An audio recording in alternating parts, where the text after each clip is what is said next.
The older Italian lady seemed totally stranded amid the chaos of Times Square. Tears of pure frustration welled up in her eyes while she stared at a map she clearly could not read. Crowds of tourists just hurried right past her, entirely too wrapped up in their own plans to care. I knew I couldn't just keep walking. "Excuse me, ma'am, can I help you?" I asked her in Italian. Hearing her native language instantly washed the panic from her face.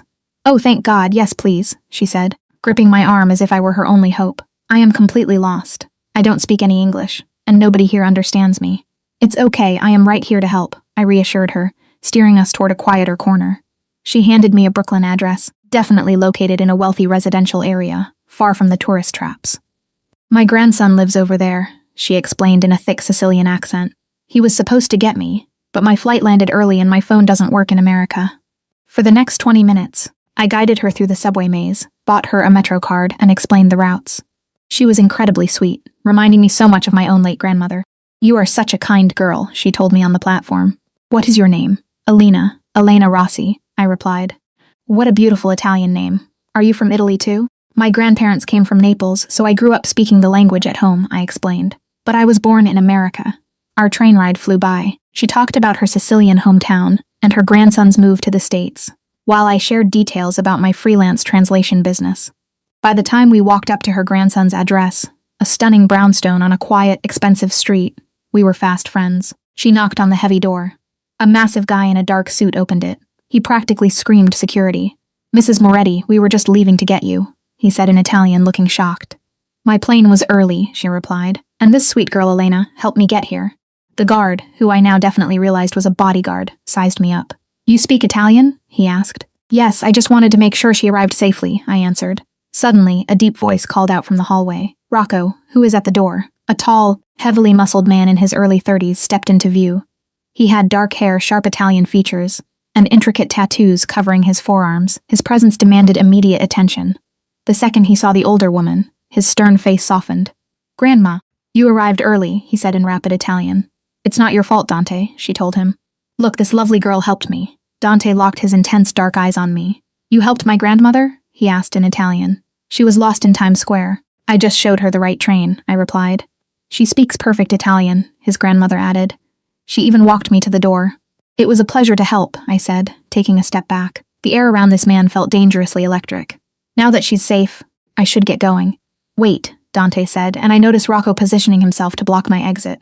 "What is your name?" "Elena Rossi." "Really, I should go." "Do you know Brooklyn?" his grandmother asked. "Could you stay for dinner? I would like to thank you properly for your help." "That's very kind, but I don't want to intrude." "It's not an intrusion," Dante said, switching to perfect English. "You helped my grandmother when no one else stopped. The least we can do is offer you a proper meal." His eyes held mine. "Please stay." Something about the way he said it, polite but with an underlying command, made me nervous. This wasn't just a grateful grandson. This was someone used to being obeyed. "1 hour," I heard myself say. "But then I really need to go. I have work." 1 hour, he agreed. But his slight smile suggested he didn't believe I would actually leave so soon. Inside, the brownstone was as beautiful as I had expected. Expensive furniture, art on the walls, the kind of wealth that didn't need to announce itself. But there were also family touches. Photos of Dante with his grandmother, religious icons, a warmth beneath the obvious money. "Sit, sit," his grandmother insisted, guiding me to the dining room. "Dante, offer her something to drink and call me Rosa. Mrs. Moretti makes me feel old." "You are old, Grandma." Dante teased her gently in Italian. "You're 80 years old, 80 young years." I couldn't help but smile at their banter. Dante caught my expression and his eyes warmed. "What would you like to drink, Elena?" he asked. "Just water, thank you." He disappeared into what I assumed was the kitchen, and Rosa settled across from me, studying me with sharp eyes that missed nothing. She began asking if I was single, engaged, making grandmother conversation that was universal regardless of language. "Grandma, leave her alone," Dante called from the kitchen, clearly having heard. "I'm just making conversation." "Single," I admitted, amused despite my nervousness. "And yes, before you ask, it's intentional. My work keeps me busy." Dante returned with water and wine, sitting at the head of the table in a position that felt both natural and commanding. "What kind of work do you do?" "I'm a freelance translator, mainly Italian to English, but also Spanish and French. I work with companies, law firms, sometimes tourists." "And you speak Italian so well," he observed. "Where did you learn?" "From my grandparents. Then I studied in Florence for a year during university." "Florence," Rosa said wistfully. "A beautiful city. I used to go there often when I was young." They asked me about my family, my work, my life in New York. Normal dinner conversation. Except for the undercurrent I couldn't quite identify. Dante's questions felt like an interview. Rosa's was like a grandmother vetting a potential match. Rocco's continued presence in the doorway felt like security rather than staff. I really need to go, I said after an hour had passed. I have translations to finish tonight. We'll take you, Dante said immediately. Rocco, prepare the car. That's not necessary. I can take the subway. It's already evening. We won't let you take the subway alone, he said firmly. His tone suggested this wasn't negotiable. It's Brooklyn. Not safe at night. I wanted to argue, but his grandmother was nodding agreement, and Rocco was already bringing a car around. I found myself being efficiently escorted into a black SUV. Nice but not ostentatious, clearly expensive. Where do you live? Dante asked as Rocco started driving. Queens. Astoria. The drive should have been 20 minutes. Instead, Dante spent 40 minutes asking more questions about my translation work, my clients, whether I worked from home. Questions that felt increasingly specific, increasingly pointed. Do you ever work with legal documents? Sometimes. Why? Just curious about the type of work you do, the clients you have. It's important to know who you're working with in this city. We reached my building, a modest apartment complex in a neighborhood that was safe but clearly nothing like his brownstone. Dante looked at it with an expression I couldn't read. This is where you live alone? Yes, it's small but comfortable. Thank you for the ride and for dinner, Elena. He touched my arm as I moved to exit. Can I have your number? For my grandmother. She'd like to stay in touch with you. For my grandmother. I should have said no. I should have recognized the warning signs, the intensity, the way this felt like more than simple gratitude. But Rosa had been sweet, and Dante had been nothing but polite, and it seemed rude to refuse. I gave him my number. Thank you, he said, his smile transforming his face from dangerous to genuinely warm. You were very kind today. I won't forget that. After I got out, I watched the vehicle drive away and tried to shake the feeling that I just made a decision I couldn't take back. My phone rang at 8 the next morning. Unknown number. Hello? Elena, it's Dante. I hope I didn't wake you. No, I was already awake. Is everything okay? Is your grandmother all right? She's fine. She keeps talking about you. She wants you to come to lunch on Sunday. That's very sweet, but... And I agree. You should come. Please, Elena, it would mean a lot to her. And to me. I should have said no. I should have maintained boundaries with this intense stranger and his clearly wealthy, possibly dangerous family. But Rosa had been genuinely kind and refusing felt rude. Okay, Sunday lunch, but just lunch. Just lunch, he agreed. But something in his voice suggested this was just the beginning. Sunday lunch turned into a weekly tradition. Every week, Rosa would cook elaborate Italian meals while I helped in the kitchen, translating recipes and chatting about everything from Italian politics to family gossip. Dante would join us, sometimes with other men who were clearly associates, all of them speaking Italian among themselves. You like Dante, don't you? Rosa asked one afternoon while we were alone in the kitchen. He's very nice. But Rosa, I barely know him. And I feel like there's something you're not telling me. What do you mean, dear? The men who come here. Rocco, who's always present, the way everyone speaks to Dante with respect, but also with fear. I'm not stupid. I know there's more happening than what I see. Rosa sighed, setting down the wooden spoon. She looked at me, her expression turning dead serious as she continued in our shared Italian. You are smart. I always said so. Yes, there's more. But it's not my story to tell. If Dante wants you to know, he'll tell you himself. But is it safe for me to be here? To be involved with your family? With Dante? You're safer than anywhere else in this city, she said firmly. That I can promise you. That wasn't as reassuring as she thought it was. After lunch that day, Dante asked to speak with me privately. We went to his study, a room I'd seen from the doorway but never entered. It was elegant but functional, with a large desk, multiple phones, and a wall of security monitors showing various parts of the neighborhood. You know what I do, he said without preamble. Or at least you suspect. I suspect you're not just a businessman. I'm exactly a businessman. It's just that my business operates outside the law. He sat on the edge of his desk, studying me. I manage operations for my family in Brooklyn. Protection, some imports, dispute resolution. It's complicated. You're in the mafia. We're an organization that provides services the legal system can't or won't provide. You call it mafia. I call it family business. The truth is somewhere in the middle. His dark eyes were intense. And you, Elena, why do I keep inviting you here if you know this?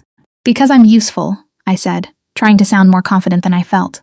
Because you're useful, he agreed bluntly. You have language skills I could use. And because my grandmother loves you, and I respect my grandmother's judgment. You want me to work for you? I want to offer you a job. Translating documents, interpreting for meetings, helping with communications between Italian families and our operations here. But you speak perfect English, I pointed out. Why do you need a translator? Using a neutral translator in Mafia sit-down shows dominance, he explained smoothly. It maintains a professional distance. And honestly, hearing everything translated buys me precious seconds to think before I respond. I need someone I can trust completely. He named a monthly salary that was 3 times what I made freelancing. Legitimate work. Just translation. Nothing illegal. But for illegal clients. For clients who would appreciate your discretion and competence. Alina, I'm offering you financial security and protection. In exchange, you use your skills to help my organization communicate better. And if I say no, then we continue being friends. You come to lunch, talk to my grandmother. No pressure. His dark eyes held mine. But Elena, I think you should consider it seriously. You'll find yourself in situations where having my protection is valuable. And paying your rent with translations for lawyers who underpay you, it's a waste of your talent. I need to think about it. Take all the time you need. But while you're thinking, come to this meeting Thursday. Just to observe. See what the work would involve. Then decide. I spent 3 days agonizing over the decision. Called my best friend Rachel, carefully explaining without revealing too much. He's offering you a job translating for his family business? That sounds legitimate, she said over the phone. His family business is organized crime, Rachel. That's not legitimate. But you'd just be translating. You're not doing anything illegal yourself. She paused. How much is he offering? When I told her, she whistled. That's life-changing money, Elena, and for something you're already good at. Is it really that different from the legal work you do now? Those law firms have clients who are probably criminals, too. You just don't know about it. She had a point. I had translated documents for law firms that definitely skirted ethical lines. Was this really that different? Thursday evening, Rocco picked me up as promised. We drove to a restaurant in Brooklyn, closed for the evening, apparently rented out for this meeting. Inside, about a dozen men sat around a large table. Dante sat at the head, clearly in charge despite not being the oldest person present. This is Elena, Dante introduced me. She's here to observe tonight, see if the work interests her. The meeting was surreal. They discussed territories, payments, disputes. I realized they were testing me, seeing how well I could follow conversations in both languages. Whether I understood the implications of what was being said. And I did understand. I heard them talk about protection money, about settling scores. But there was also an underlying code. Respect, honor, rules about who could be targeted, and who was off limits. It wasn't the lawless violence I'd imagined. It was organized, systematic, almost corporate in its structure. After 2 hours, Dante ended the meeting. The men filed out, several of them nodding to me respectfully as they left. So, Dante asked when we were alone, what do you think? It's exactly what I thought, and completely different at the same time. Could you do it? Translate for meetings like this. Handle communications with our Italian contacts. Would I be safe? I mean, if I know all these things about your business. You'd be under my personal protection. No one touches you. No one threatens you. And if someone tries, his expression went cold. They discover why people respect me. It's not just about my language skills, is it? There's another reason you want me in your organization. You're smart, Elena. Too smart to lie to. He moved closer. Yes, I like you more than I should. But I'm offering you this job because you're genuinely good and genuinely useful. My personal feelings are separate. But not completely separate. No, not completely, he admitted. But I'm not asking anything personal, just to work for me. If something else happens, it'll be because you want it, not because you feel obligated. I took the job, partially for the money, partially for the challenge, and partially because of how Dante looked at me when he thought I wasn't paying attention. My first official assignment was translating at a meeting with a family from Sicily. Important people, Dante explained, who were considering expanding operations to New York. You have to be perfect, he told me. These men are traditional. They don't trust easily. But if they see we have someone who speaks perfect Italian, someone who understands nuances, it gives us credibility. The meeting went well. I translated flawlessly, caught subtle implications, and helped bridge cultural gaps. The Sicilian boss, Don Carmine, was particularly impressed. Your translator is excellent, he said. It's rare to find Americans who speak Italian so well. She's a treasure, Moretti. Protect her well. After they left, Dante pulled me aside. You were perfect, better than I hoped. They were kind, respectful, not like I expected Sicilian mafia bosses to be. We're not all violent, uncultured monsters, he said with a slight smile. Some of us appreciate art, language, traditions. And you? What do you appreciate, Dante Moretti, right now? His dark eyes held mine. A smart woman who challenges my expectations every time I meet her. My phone rang. My personal phone, not the work phone Dante had given me. Rachel probably wondering how my first official mob translator job had gone. Sorry, I should answer this. Go ahead. I stepped into the hallway, but before I could answer, I heard raised voices from outside, then gunshots. Rocco burst into the hallway.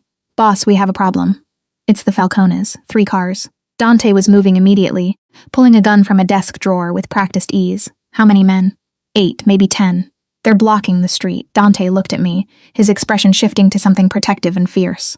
Alina, go to the back office. Lock the door. Don't come out until I get you myself. What's happening? Now, his command was sharp. Rocco, take her to the back. Make sure no one gets near that door. Rocco grabbed my arm, pulling me through the restaurant toward a back office. More gunshots outside. Closer now. Men shouting, threats, warnings. Stay here, Rocco ordered. Lock the door from the inside and don't open it for anyone except the boss, understand? He pulled the door shut, and I immediately turned the deadbolt. I stood in the small office, hearing violence unfold beyond the walls, and realized exactly what I'd gotten myself into. This wasn't just translating at meetings. This was real danger. The gunfire lasted maybe 5 minutes. An eternity when you're trapped in a locked room, wondering if the man you're falling for is about to die. Then silence. Terrible, ominous silence. Finally a knock. Alina, it's me, open up. I unlocked the door to find Dante looking rough. Shirt torn, blood on his knuckles, but otherwise unharmed. Behind him, the restaurant was trashed. Broken glass, overturned tables. Are you hurt? He asked. No, I'm fine. But you. I reached for his hands. The bloody knuckles. Are you injured? Scratches, nothing serious. He pulled me close. I'm sorry, I didn't want you to see this. Not so soon. Who were they? A rival family that thinks they can intimidate me. They were wrong. Now they know. Dant, I can't. This is too much. I know it's too much. That's why I wanted to wait before involving you completely. His hands cupped my face. But Elena, you're already involved. From the moment you helped my grandmother. From the moment you came into this house. You became part of my life. And in my life, there are people who want to hurt me by using people I care about. You care about me more than is safe for you, he admitted. And that's why I can't let you leave now. Not when the Falcones know about you, have seen you with me. You're in danger if you go, and you're in danger if you stay. But at least if you stay, I can protect you. So I'm a prisoner. You're under my protection. There's a difference. His dark eyes were intense. And Elena, I'm not going to apologize for wanting to keep you safe. After the attack, Dante insisted I stay at the brownstone temporarily, which we both knew meant indefinitely. Rosa was thrilled, immediately setting me up in a guest room. Finally a woman in this house, she exclaimed in Italian. Dant works too much. Rocco is always serious. You bring life here. Grandma, Elena is here for safety, not to keep us company, Dante told her gently. It can be both things, Rosa replied stubbornly, patting my cheek. My life changed overnight. I worked from the brownstone, translating documents and attending meetings virtually when possible. When I had to go out, Rocco or another guard accompanied me. My apartment in Queens sat empty while I lived in luxury with an elderly Italian woman and the man I was trying not to fall in love with. This isn't normal, I told Dante one evening after dinner. I can't live like this forever. Why not? You have everything you need. Work, security, family. Freedom. I miss freedom. Freedom will get you killed if the Falcones decide you're a way to get to me. His voice was hard. I'm sorry, Elena. I know this isn't fair. But I'd rather have you alive and protected than free and in danger. What if I want both? Then we have to solve the Falcone situation permanently, he said. I'm working on it. Trust me. Weeks passed. I adjusted to my new life. Working for Dante's organization, living with him and Rosa, becoming part of their daily routine. The lines between professional translator and personal involvement blurred increasingly. You like my grandson, Rosa observed one afternoon while we cooked. It's complicated, Rosa. Love is always complicated, especially in our family. She smiled softly. But he looks at you the way he looked at that girl years ago. Before she left. What girl, Sophia? They were engaged. She couldn't handle the life, the violence, the complications. She left. Rosa's expression was sad. Dante never fully recovered. He hasn't let himself love anyone since. Until now. Until you. He looks at you like he looked at her. But this time is different. You're stronger. You won't run. I'm not so sure about that. Some nights I just want to run from all of this. But you don't. You stay. That says everything, Rosa said wisely. That evening, Dante asked me to join him in his study. He looked tired, stressed. I found a way to solve the Falcone situation, he said. But it requires your help. They need to meet with an Italian contact. Someone who can mediate, find a compromise between our families. But they don't trust anyone connected to me. He pulled out a file. Except a neutral translator who works for both sides. You want me to pretend to be neutral? To translate for them while actually working for you? I want you to be exactly what you present yourself as. Someone who can translate for both sides. Facilitate a conversation that could end this conflict. His dark eyes were serious. It's dangerous if they discover you're closer to me than you appear. Then why ask me to do it? Because you're the only person both sides might trust. I wouldn't ask this if I wasn't desperate. But Elena, if this works, if we can negotiate peace, you can go back to your life, to your freedom. What if I don't want to go back anymore? His expression shifted. Hope, surprise, careful control. What do you mean? I mean, I've gotten used to living here, having Rosa cook, working for your organization, seeing you every evening. If we solve this, if there's no more danger, do I have to leave all of this? Only if you want to, he said softly. Alina, I fell in love with you weeks ago. I'm just waiting for you to realize the same about yourself. If you stay, it won't just be for safety. It'll be because you want to be here with me, despite all the complications. The meeting with the Falcones was arranged for the following week in neutral territory. I was to present myself as an independent translator. Remember, Dante instructed that me the night before. Don't show favoritism. Translate everything accurately. Your job is to facilitate communication, not take sides. What if they ask about our relationship? Tell the truth. That you initially met me helping my grandmother. That you now work as a translator for various Italian families. That I'm one of your clients. Don't lie, Elena. Lies get complicated. The meeting was tense from the start. Don Falcone arrived with 6 guards. Dante brought 4, including Rocco. I sat at the head of the table, literally between them. For the next 2 hours, the room fell into a tense rhythm. I translated Don Falcone's sharp Italian into English for Dante, and relayed Dante's careful English back into Italian. Accusations, counteroffers, grudging compromises. Then Don Falcone looked at me directly. You're the girl who lives with Moretti, right? The translator he took in. I'm staying in his family's house temporarily, I replied smoothly, translating my own words. I work for several Italian families. The Moretti family is one of them. But you're closer to him than to other clients, Falcone pressed. I'm professional with all my clients. Even when you sleep in their house, his tone mocking. The room went quiet. Dante's expression was controlled but dangerous. I could feel the tension escalating. Mrs. Moretti, his grandmother, invited me to stay after there was a security issue, I said carefully. I accepted because I felt it was safer. But this doesn't affect my ability to translate accurately for this meeting. Interesting, Falcone said. Moretti keeps his translator in his house, but wants me to believe she's neutral. I wonder what else they share. Before I could respond, Dante spoke in Italian directly to Falcone, bypassing me as translator for the first time. What I do or don't share with Elena is irrelevant to our business. She's here to facilitate communication. If you don't trust her translations, bring your own translator. But don't insult her by making insinuations about her professionalism. Ah, so you defend her honor. How romantic, Falcone scoffed. Perhaps we should discuss this agreement another time, when your judgment isn't clouded by affection for your translator. The meeting ended badly. No agreement reached, tensions higher than before. As we left, Dante was furious.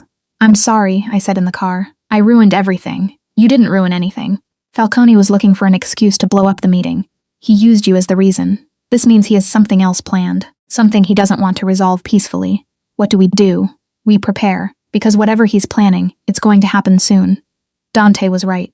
3 days later, the Falcones made their move, not against Dante directly, but against his business interests. They hit 3 of his legitimate storefronts in one night, causing damage and sending a message. He wants war, Rocco reported. This is his way of declaring it. Then he'll have war, Dante said coldly. But on my terms, not his. Over the next week, I watched Dante transform into someone I'd only glimpsed before. The true mob boss. He was strategic, ruthless, coordinating responses that I deliberately didn't ask about, but could guess involved violence. Are you afraid of me now? He asked one evening. He'd come home late, exhausted. Should I be? Probably. He poured himself whiskey. I'm exactly what you've always known I was. A criminal. Someone who uses violence to solve problems. Someone who does things that would horrify you if you knew the details. But you've never hurt me. Not me. Not Rosa. Not people you love. No. But that doesn't make me good, Elena. It just makes me selective about who I hurt. I moved to him, taking the glass from his hand. You're exhausted, stressed, fighting a war you didn't want but have to win. You're not a monster, Dante. You're just a man in an impossible situation, doing what he has to do. Do you love me? His question was direct, vulnerable. Yes, I admitted, even though it's stupid. Even though it's complicated. Even though I probably should run. Yes, I love you. He kissed me then, desperately, like I was an anchor in a storm, and I kissed him back, accepting finally that I'd chosen this life, this man, these complications. I love you, he murmured against my lips. Since you helped my grandmother, since you stayed instead of running, since you looked at my life and chose to be part of it, instead of condemning it, then win this war with the Falcones. Win it so we can have a life together that's something more than hiding in this house. I will, I promise you. The war lasted 6 brutal weeks. 6 weeks of contained violence, strategic moves, sleepless nights waiting for Dante to come home. Rosa prayed the rosary every evening. I learned to translate orders that I knew would lead to violence without asking for details. You've become like us, Rocco observed one evening. At first you were nervous, scared. Now you translate orders for operations like it's normal office work. I've adapted. What else can I do? You could still leave. No one would stop you if you decided to go, except myself. I'm already too involved to pretend I could go back to my old life. I looked at him. Besides, where would I go? The Falcones know who I am. Dante told me I have information on both sides now. I'm a target wherever I go. Then you're one of us now. Not a civilian observer anymore. You're family. The war ended when Dante found leverage the Falcones couldn't ignore. Evidence of their involvement in something that would bring federal attention. Le Pen. He presented it through intermediaries. Back down. Or face prosecution that would destroy their entire organization. Don Falcone accepted the terms. Territory agreements were redrawn, financial compensations made, and an uneasy peace established. It's over, Dante told me when he came home that night. The Falcones accepted the terms. No more war. Are we safe? As safe as anyone can be in my world. He pulled me close, which means you need to decide what you want to do now. You can go back to your apartment, to your life, or you can stay here with me permanently. What does permanently mean? It means marry me. Become officially part of my family. Not just the translator who lives here or the girl I'm protecting, but my wife. His dark eyes were intense. I love you, Elena. I want you to stay not because you have to, but because you choose to be with me. You want to marry me? We've only known each other 5 months. I knew I wanted to marry you after 2 weeks. The rest of the time was just waiting for you to reach the same conclusion. He pulled out a ring box. So, will you marry a mob boss who's hopelessly in love with you? I looked at the ring. Simple, elegant, clearly expensive but not ostentatious. Then at Dante, this complicated man who'd brought me into his world and protected me through its dangers. Yes, I said. I'll marry you, even though it's crazy. Even though my life has become something I never imagined. Yes, I'll marry you. His smile was brilliant. He slipped the ring on my finger and kissed me deeply in the hallway. When we broke apart, Rose was standing nearby, tears streaming down her face. Finally, she exclaimed in Italian. I thought you'd never ask. We need to start planning immediately. A proper Italian wedding. Family food. Grandma, we just got engaged, Dante said with amusement. And you're already over 30. We don't have time to waste, she responded. You'll see, Elena. We'll make it beautiful. The wedding was planned for 3 months later. Rosa insisted on doing it properly. Traditional Italian ceremony, reception with hundreds of guests, every detail perfect. It's too much, I protested as she showed me the ever-growing guest list. It's your first and only wedding. It has to be perfect, Rosa told me. Everyone must see that Dante has found someone worthy of him. Rosa, I'm not sure I'm worthy of him. Don't be silly, you're perfect for him. You keep him human. Remind him there's more than violence and power. He's worthy of you, not the other way around. Working for Dante's organization became my full-time career. I translated for meetings, handled communications with Italian families, even traveled to Sicily to meet with Don Carmine about business arrangements. I was good at it, better than Dante had anticipated. You've become indispensable, he told me one evening, after a particularly successful negotiation. Half the families we work with prefer communicating through you rather than directly with me. Because I'm neutral, not threatening, I facilitate business without intimidation. That's exactly why you're so valuable. You have a talent for this, Elena, for navigating between different families, maintaining relationships, finding compromises. He kissed me softly. You've made me a better man and a better boss. I don't know if being a better boss is really a compliment in my world. It is. A better boss means less violence, more stability, happier families. You've helped me achieve that. The wedding was exactly as Rosa had envisioned. Traditional, elaborate, perfect. The church was packed with Dante's family and associates, my small handful of friends looking slightly overwhelmed by the display of Italian Catholic tradition and obvious mob presence. Are you sure about this? Rachel whispered before the ceremony. This is a lot more sure than I've ever been about anything. I walked down the aisle to Dante, waiting at the altar, looking devastatingly handsome in his tuxedo. The ceremony was conducted in Italian, with English translations provided. Traditional vows, traditional blessings. I love you, Dante said when it was time for our vows. I promise to protect you, honor you, and love you for all the days of my life. You're my light in the darkness. I love you, I responded. I promise to stand by your side, support your choices, and love the man you are. Not despite the complications, but including them. You're my heart. The reception was massive. Hundreds of people, More food than seemed possible, dancing and laughter. Don Carmine made a speech about how the Moretti family was blessed to have found someone who bridged their world with the old country so effortlessly. To the bride, he concluded, raising his glass. May she bring honor to the Moretti name. Later, alone with Dante in our suite at the hotel, where we'd spend our wedding night before flying to Italy for a honeymoon, I finally let myself fully process what I'd done. I'm a mob wife now, I said, looking at my wedding ring. Officially part of a criminal organization. Do you regret it?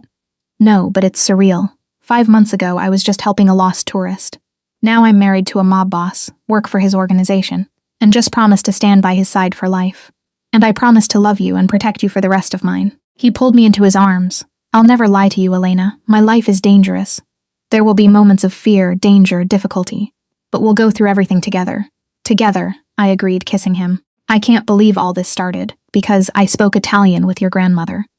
The best things in my life started in unexpected ways. My grandmother gave me you. And you gave me a reason to be something more than what my father wanted me to be. What did he want you to be? Ruthless, feared, just power without compassion.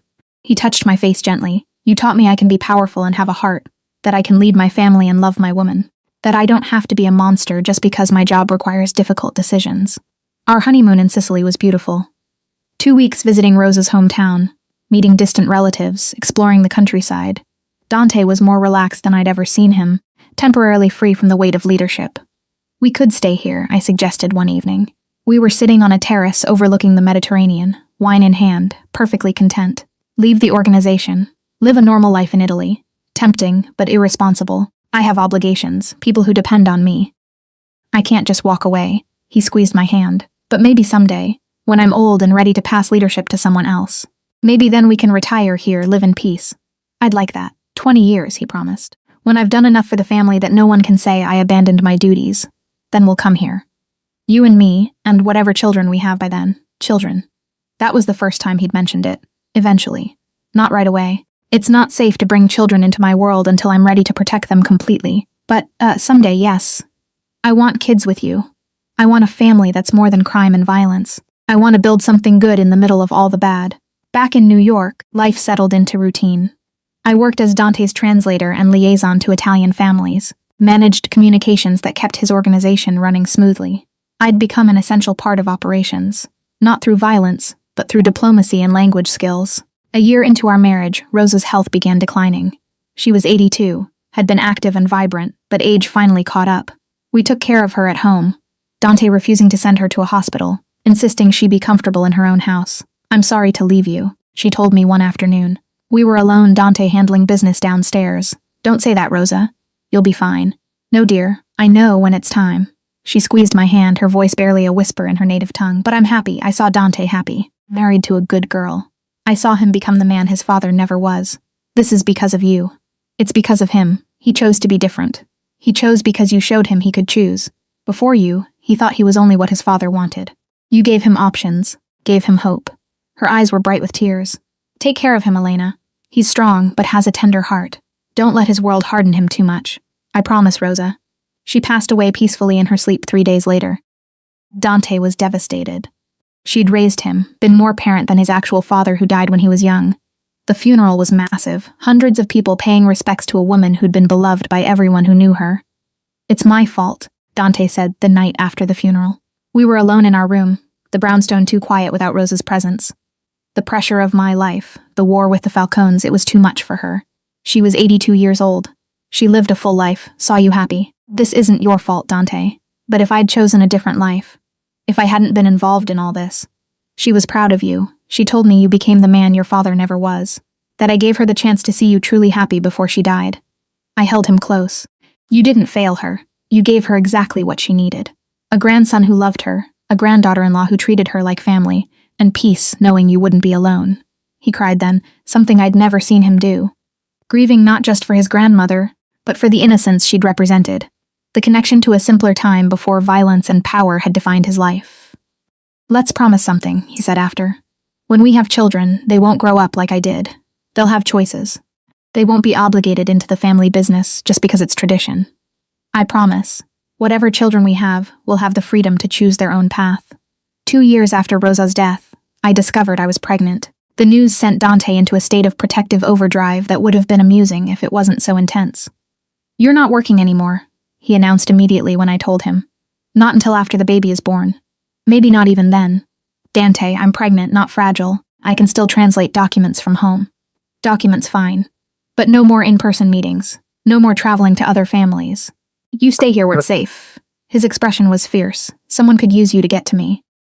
Now that you're carrying my child, you're even more valuable as a target.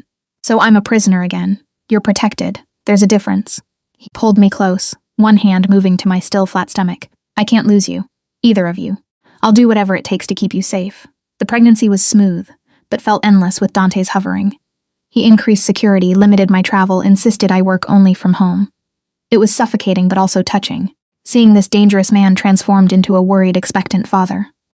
"You're going to make her paranoid," I told him one evening. We'd learned we were having a girl. All this security, all this protection. She'll grow up thinking the world is dangerous. The world is dangerous, especially for my daughter.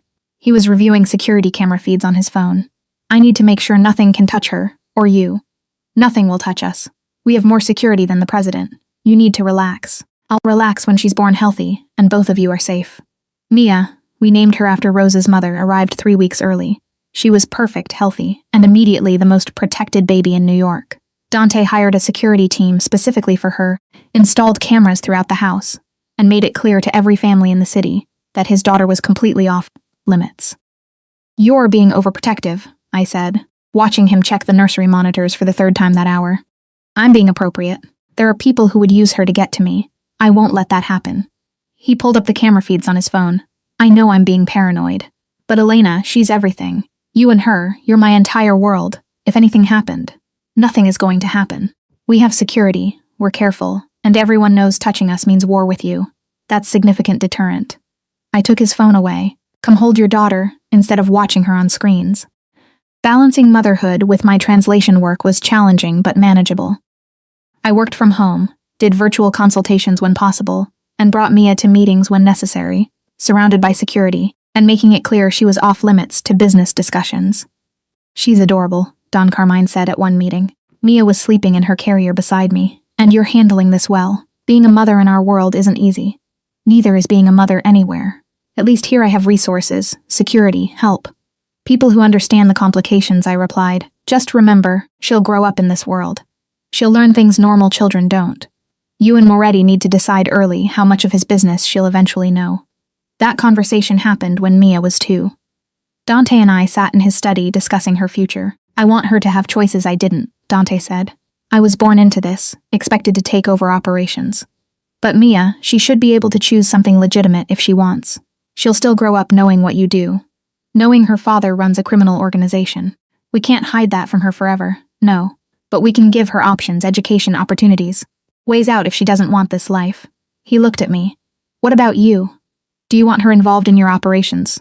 Learning the translation work like you did, only if she's interested, and only the legitimate parts. Until she's old enough to understand the rest and make informed choices." I thought about it. I don't want to force her into this world. But I also don't want to lie about it. She deserves honesty about her family. Then we'll be honest.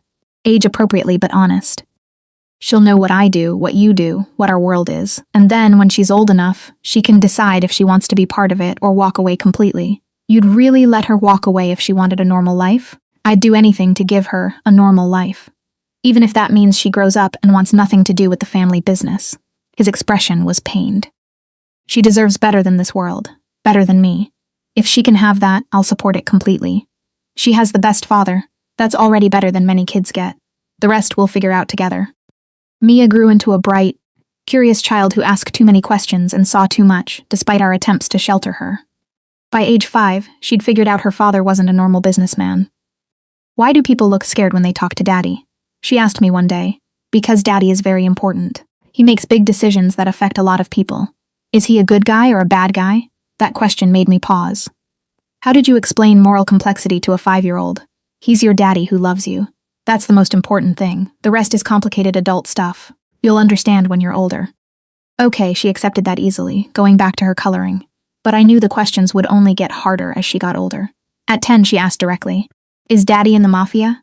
Dante and I exchanged glances. We'd agreed to be honest when she asked it directly. Yes, Dante said simply. I run an organization that operates outside the law.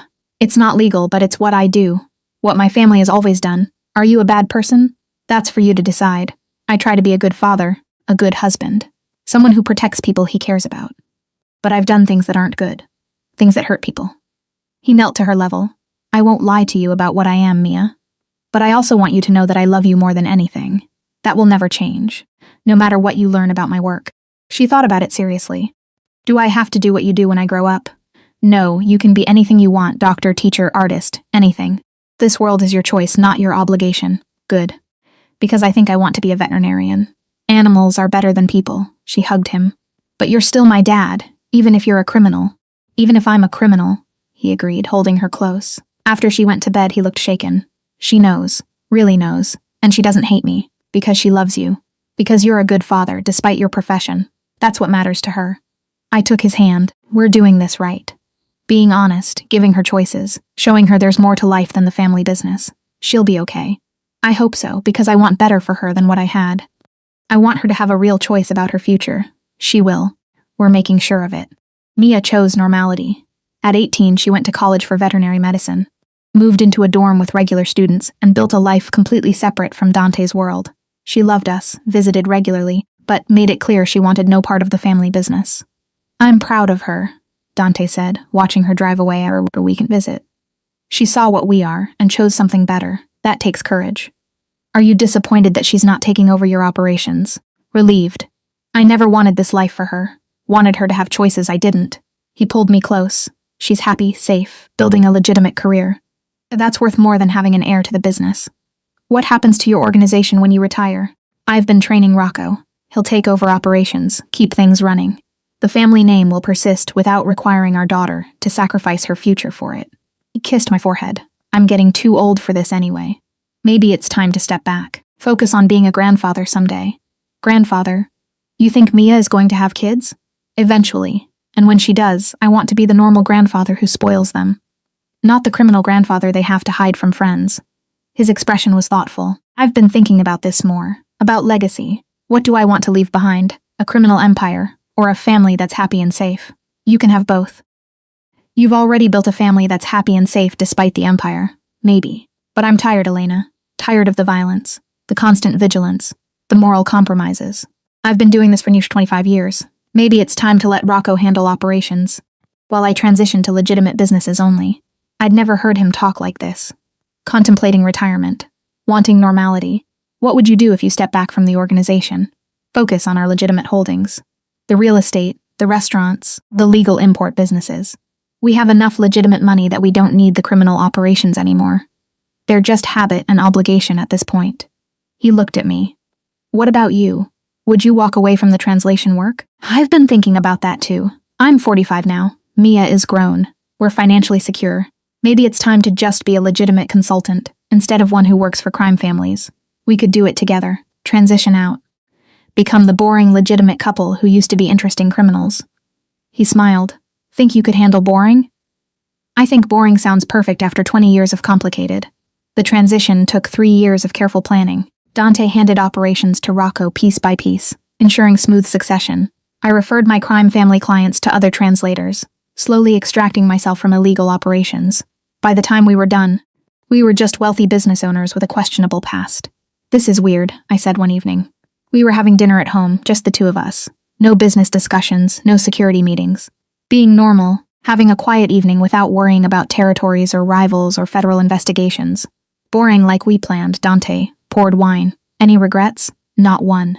Though I do miss the excitement sometimes. The challenge of facilitating negotiations, interpreting for powerful men, operating in moral gray areas. We can get our excitement elsewhere. Travel, hobbies, spoiling future grandchildren. He raised his glass to boring normality after 20 years of organized crime, to normality, and to the weird path that got us here. Mia married at 28. A veterinarian like herself, someone completely removed from our world. The wedding was traditional, boring, perfect. I watched Dante walk our daughter down the aisle and saw emotions he rarely showed. Pride, joy, relief that she'd built a life so different from his own. She did it, he said at the reception. Built something completely separate from us. Clean, legitimate, normal. Because we gave her that option. Supported her choices, even when they took her away from the family business. I squeezed his hand. We did parenting right, Dante, despite the complications. 2 years later, Mia announced she was pregnant. Dante's face when she told him, pure joy mixed with terror, made me laugh. You're going to be a grandfather. That means you're old, I teased. I'm 55. That's not old. But he was already planning, talking about security for his grandchild. Dante, stop.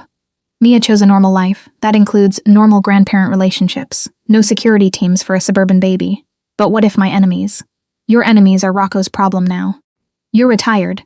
Your granddaughter will grow up completely normal, never knowing her grandfather used to run a criminal organization. You think we can really do that? Keep our past from affecting her future?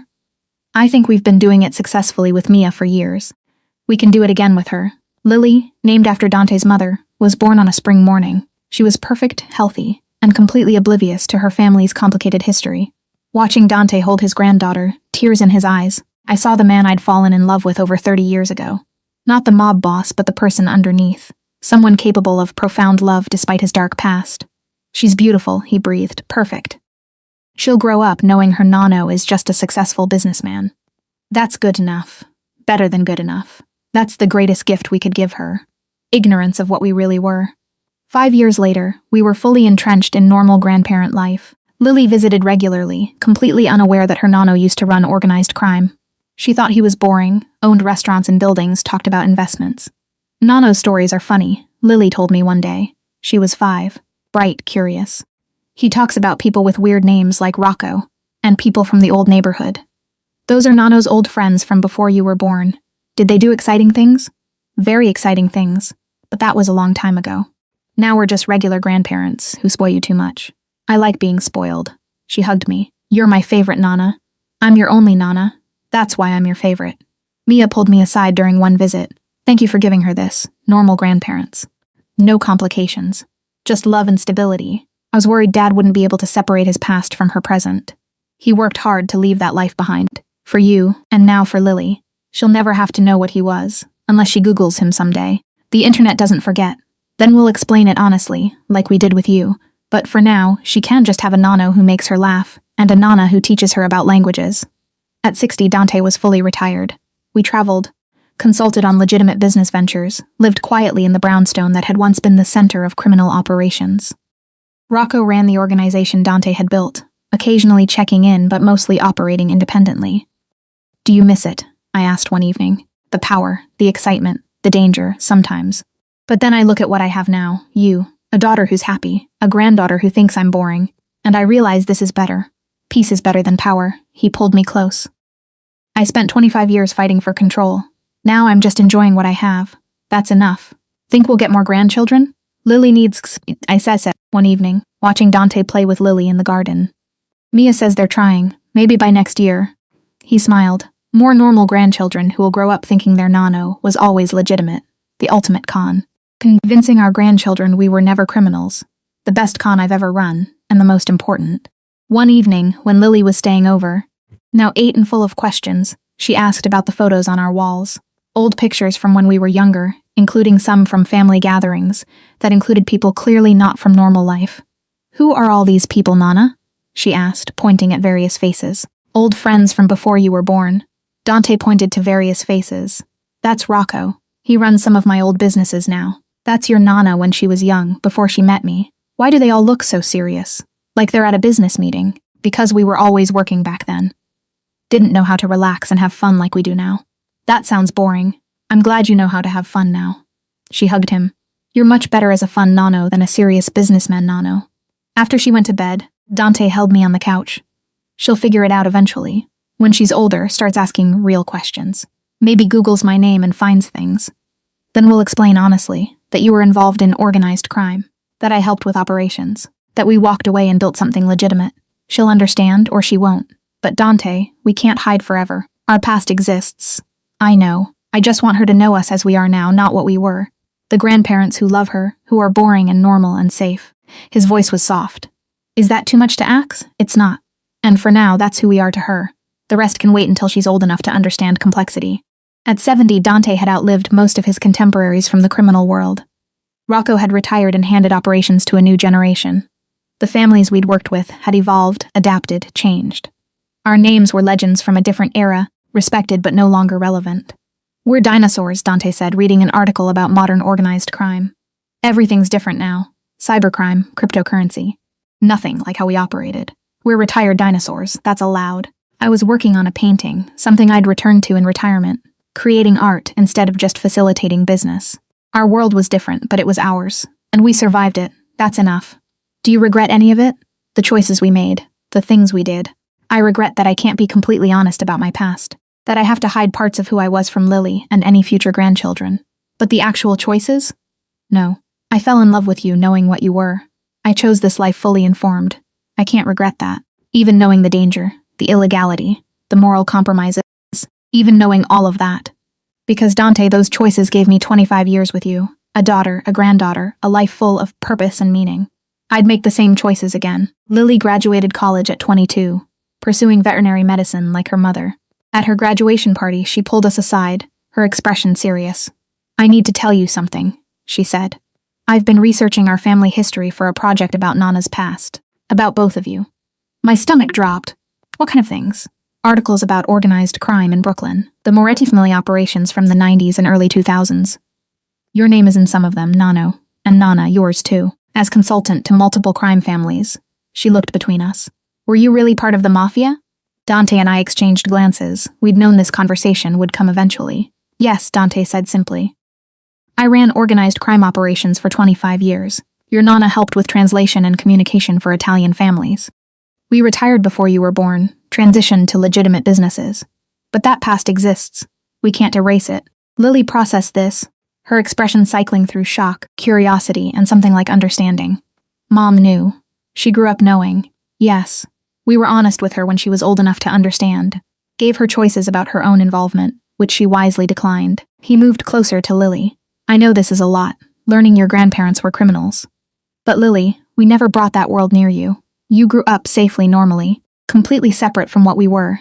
That was intentional. Why didn't you tell me before? Because you deserved a normal childhood. Deserved grandparents who were just boring and loved you, without the complication of criminal history. I took her hand.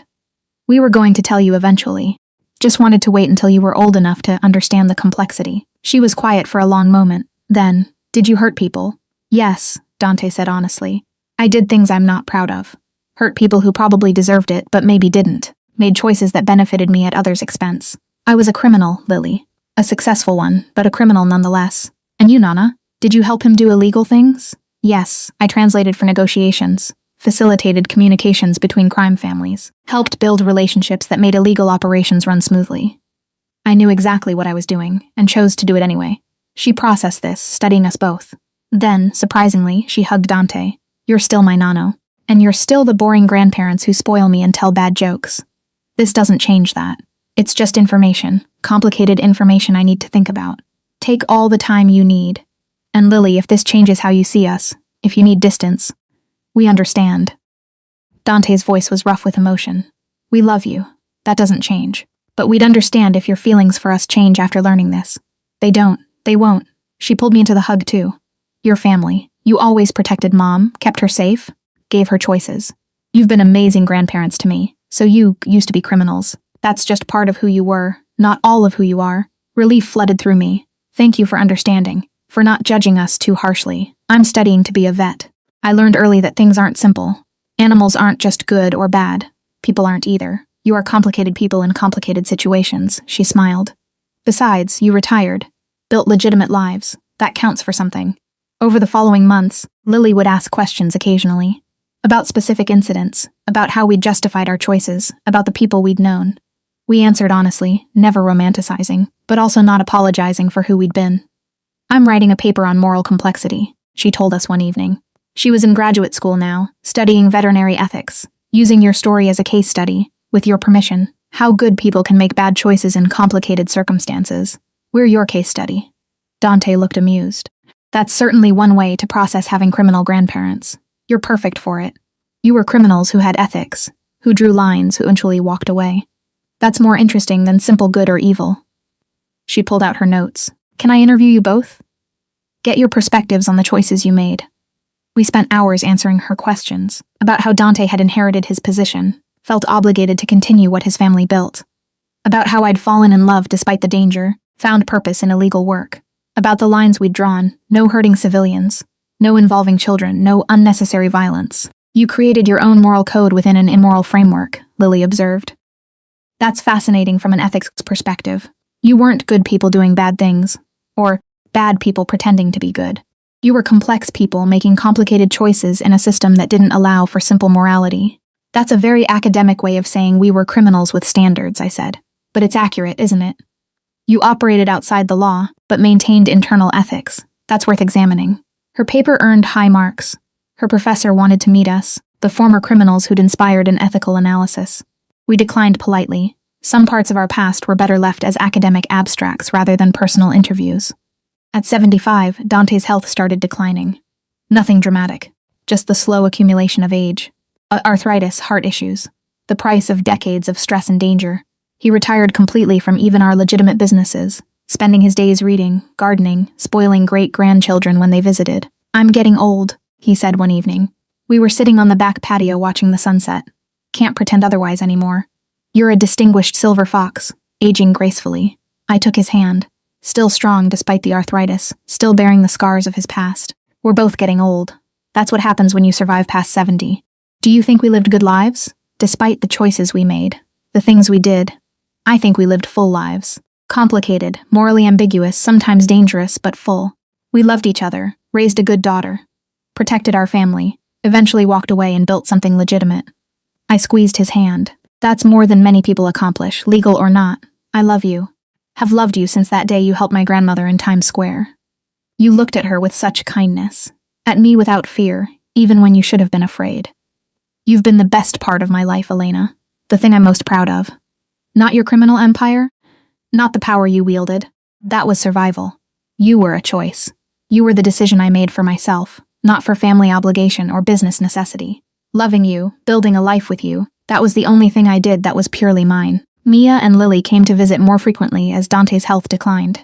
Brought Lily's children, now 3 of them, ranging from infant to 5 years old. They'd climb on their great-grandfather's lap, demanding stories, making him laugh in ways that seemed to revitalize him temporarily. "Tell us about the old neighborhood, Great Nano," the oldest would say. "About your friends and the exciting things you did." The old neighborhood was loud and crowded, and full of interesting people, Dante would say, carefully editing his stories for young ears. We worked hard, took care of each other, built businesses that lasted. It was a different time. "Were you famous in your neighborhood?" "Yes. People knew my name, respected my family. But famous like movie stars? No. We were just local businessmen who were good at what we did. After the children left, he'd be exhausted but happy. They'll never fully know what I was, what we were, and that's good. They can just know their great-grandparents as old people who tell stories and give them cookies. That's all they need to know. The rest is history that doesn't affect their futures." At 78, Dante had a heart attack. Minor, manageable, but a wake-up call. We spent more time discussing end-of-life wishes, what we wanted for funerals, how to handle estates. "I want it simple," he said. "No mob funeral with hundreds of people paying respects, just family. Mia, Lily, the great-grandchildren. Rocco, if he's still around. What about the organization, the families you worked with? They have their own leadership now. I'm just history to them. Old stories they tell new recruits about how things used to be." He squeezed my hand. "I don't want my funeral to be about what I was.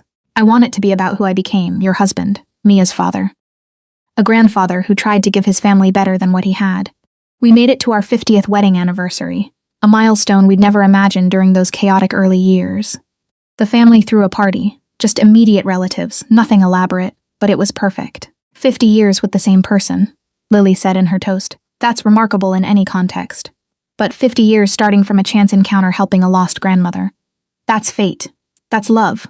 50 years of corrupting your grandmother," Dante added to laughter, "turning a freelance translator into a mob consultant. I'm very proud of that accomplishment." 50 years of reforming your grandfather," I countered, "turning a mob boss into a boring legitimate businessman who spoils great-grandchildren. I'm proud of that too." Later, alone in our room, we looked at photos from throughout our relationship. That first meeting in Times Square. Our wedding, Mia's graduation, Lily's birth. Decades of moments captured and preserved. "We did good," Dante said softly. "Despite everything, the violence, the illegality, the complications. We built something real, something that lasted. That's rare. We did it by being honest, with each other, with Mia, eventually with Lily. No pretending you were better than you were, that I was less involved than I was. Just truth and acceptance and love. Lots of love. He kissed me gently. Thank you for 50 years. For choosing this life, these complications, this man who didn't deserve you but got lucky anyway. You deserved me. We deserved each other. Two complicated people who found each other and made it work despite the odds. Dante passed away 2 years later in his sleep, peacefully. He'd lived to 80, seen his great-grandchildren grow, spent his final years as boring and normal and loved. His funeral was exactly as he'd wanted. Small, family-focused, celebrating the man he'd become rather than what he'd been. Lily delivered the eulogy. My Nano was complicated. He was a criminal who became legitimate. A dangerous man who was gentle with his family. Someone who made bad choices early, but spent decades making better ones. He loved deeply. His wife, his daughter, his grandchildren, his great-grandchildren. That love defined him more than any business he ran. He was my Nano. And I'm grateful for every story he told, every cookie he snuck me, every moment I got to know him as just a grandfather, rather than the legend he used to be. I spent 3 more years alone in the brownstone before my own health declined. I'd lived a full life. 83 years of complexity, love, and choices that made sense at the time. I left detailed letters for Lee and the great-grandchildren, explaining my choices, hoping they'd understand. You're being morbid, Mia said when I explained what I'd done. I'm being practical. Your father and I lived complicated lives. I want to make sure our story is told honestly after I'm gone, not romanticized or condemned, just understood. The letters will do that. You've explained everything clearly. They'll understand, Mom. I passed away peacefully 6 months later. My funeral mirrored Dante's, small, family-focused, celebrating a complicated life honestly lived. Lily spoke again, her voice steady despite tears. Nana taught me that people aren't simple, that you can make questionable choices and still be good. That love doesn't require moral perfection, just honesty. She fell in love with a criminal and chose that life fully informed. She helped with illegal operations while maintaining her own ethics. She was my Nana who taught me about languages and courage and accepting complexity. I'm better for having known her. Years later, Lily published an expanded version of her ethics paper, a book about moral complexity and organized crime, using our story as the central case study. It was successful, prompting discussions about how people navigate impossible situations. She dedicated it to Nana and Nano, who taught me that simple morality is a luxury complex people don't have. Thank you for your honesty, your love, and your example of surviving impossible situations while maintaining humanity. Your story deserves to be told truthfully, not as heroes or villains, but as people. And that was our legacy. Not as criminals who got away with it, but as complicated people who made difficult choices, loved deeply despite moral ambiguity, and built a family that thrived despite the darkness. We'd never been simple, but we'd been real. And in the end, that was enough.